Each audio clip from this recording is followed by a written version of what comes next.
நண்பர்களே வணக்கம் எல்லாத்துக்கும்.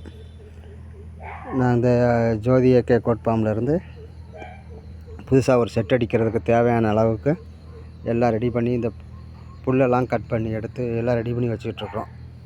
பார்த்திங்களா, இந்த இடமெல்லாம் ரெடி ஆயிடுச்சு. இது வீட்டு பக்கமே எல்லாமே எடுத்து எல்லாம் ரெடி பண்ணிகிட்ருக்கோம். இது முன்னால் 2 நாளைக்கு முன்னால் இந்த புல்லெல்லாம் எடுத்து ரெடி பண்ணிட்டோம். இப்போ பார்த்திங்கன்னா அந்த வாழையை ஒட்டி வரைக்கும் மொத்தமாக இடத்த இந்த புல்லெல்லாம் நேப்பியர் இருக்குல்ல, நேப்பியர் புல்லுன்னு சொல்லுவாங்க. இது நல்லா ஆடு நல்லா சாப்பிடுது. ஆனால் பசுந்தீவனத்துக்கு இது நல்லா இருக்குது.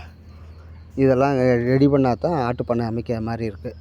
அப்படிங்கும்போது இந்த நேப்பியர் புல்லை வந்துட்டு அந்த தென்னை மரம் இருக்குங்களா, அந்த தென்னை மரத்தை அடுத்து 2-3 வயல் இருக்குது.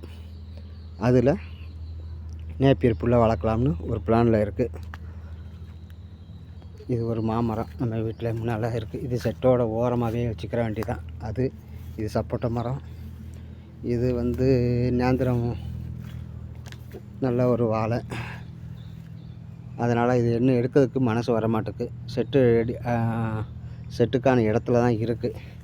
அதனால் எடுக்க மனசே இல்லை. என்ன செய்யலான்னு தெரியல, பார்க்கலாம். இது ஒரு மாதுளம்பழம். அதில் நிறையா பூவும் வந்துருச்சு. அப்போ இதையும் எடுக்கிறதுக்கு வழி இல்லை, அப்படி இருக்கட்டும்னு விட்டாச்சு. நிறையா காயும் கூட வந்துருச்சு. காயும் கூட வந்துருச்சு. அதனால் இதையும் எடுக்க முடியாது. அதனால் இந்த இடத்தெல்லாம் கழிச்சது போக ஆட்டு பண்ணைக்கு எடுத்துருவோம். அந்த வாழை வரைக்கும் எடுத்தோம்னா பண்ணைக்கு ரெடி ஆகிக்கிறோம். ஏன்னா போதுமான அளவுக்கு இடம் இருக்குது, லென்த் இருக்குது. அகலம் கொஞ்சம் ரெடி பண்ணிட்டோம்னா ஓகே ஆயிரும். சரி, பார்க்கலாம் அடுத்து என்ன செய்கிறோம் ஏது செய்கிறோன்ட்டு. செட்டு ரெடி ஆகிறப்ப இந்த வீக்கில் செட்டு ரெடி பண்ண ஆரம்பிச்சிருவோம். அப்போ அந்த எப்படி செட்டை ரெடி பண்ணலாங்கிறது, யாருக்காவது ஆட்டு பண்ணை அமைக்கிறதுக்கு ஏதாவது ஐடியா தெரிஞ்சதுன்னா எங்களுக்கு ஷேர் பண்ணுங்கள். ரொம்ப நன்றி.